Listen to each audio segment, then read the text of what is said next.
नमस्कार दोस्तों, हमारे चैनल पर आपका स्वागत है। जय श्री कृष्णा, राधे राधे, हर हर महादेव। ओम नमो भगवते वासुदेवाय नमः। आज हम सुनेंगे वैशाख महात्म्य अध्याय 12वां। वैशाख महीना सनातन धर्म में एक विशेष महत्व रखता है। यह महीना भगवान विष्णु को समर्पित है और इसे पुण्य कमाने का महीना भी कहा जाता है। इस महीने में स्नान, दान और पूजा पाठ करने का विशेष महत्व है। ऐसा माना जाता है कि इस दौरान किए गए पुण्य कार्यों का फल अक्षय होता है। वैशाख महीने में यह महीना भगवान विष्णु को समर्पित है और इस दौरान उनकी पूजा आराधना का विशेष महत्व बताया गया है। इस महीने को पुण्य कमाने का भी महीना माना जाता है और इस दौरान स्नान, दान, व्रत और पूजा पाठ करने के विशेष महत्व है। इस महीने में किए गए पुण्य कार्यों का भी फल अक्षय होता है, यानी कभी समाप्त नहीं होता। वैशाख महीना शुभ कार्य के लिए अच्छा माना जाता है, जैसे विवाह, गृह प्रवेश आदि। जल दान, इस महीने में जल दान का विशेष महत्व बताया गया। सूर्य देव को अर्घ्य देना, सूर्योदय के समय सूर्य को अर्घ्य देने का भी विशेष महत्व है। पवित्र नदियों में स्नान करना, इस महीने में पवित्र नदियों में स्नान करने से भी पापों का नाश हो जाता है। ब्रह्मचर्य का पालन करना, इस महीने में पवित्र नदियों में स्नान करना और दान करना चाहिए। भगवान विष्णु की पूजा आराधना करनी चाहिए। इस महीने में व्रत रखने का भी विशेष महत्व बताया गया है। सात्विक भोजन करने का भी विशेष महत्व बताया गया है। वैशाख मास सब प्राणियों की मनोकामना का सिद्ध करता है।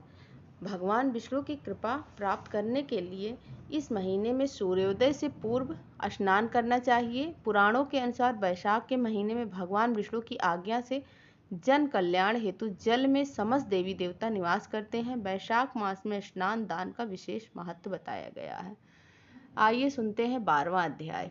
मैथिली कहने लगे कि ब्राह्मण अपने कामदेव स्त्री रति का वर्णन किया और उसकी अछूड़े शयन व्रत धारण करने की कथा भी मैंने सुनी। अब कृपा करके यह बतलाइए कि इस व्रत की विधि क्या है। यह वार्ता सुनकर श्रुतिदेव कहने लगे कि इसका विधान पहले श्री हरि ने लक्ष्मण जी से कहा था, वह सब मैं तुमको सुनाता हूँ। इस व्रत के करने से श्री लक्ष्मीपति भगवान प्रसन्न हो जाते हैं। इस पापनाशक व्रत को किए बिना जो धर्म में प्रवेश करते हैं उनका सब कर्म निष्फल हो जाता है। श्रावण शुक्ला द्वितीय को इस व्रत को धारण करना चाहिए। चातुर्मास में हविष्यात्र भोजन करना चाहिए तथा श्री लक्ष्मी नारायण का पूजन करें। चतुर्मास व्यतीत होने पर विधिवत इसका पालन करना चाहिए। किसी ब्राह्मण को जूते दो, सोने और चांदी की मनोहर मूर्ति बनवाएं, पीताम्बर से उसको शोभायमान करें, सफेद पुष्प और सुगंधित द्रव्यों से उसका पूजन करें। फिर ब्राह्मण को शैया दान दें, वस्त्र दान करके भोजन कराएं। ब्राह्मण को और ब्राह्मणी को दोनों को संग भोजन करा के दक्षिणा दे।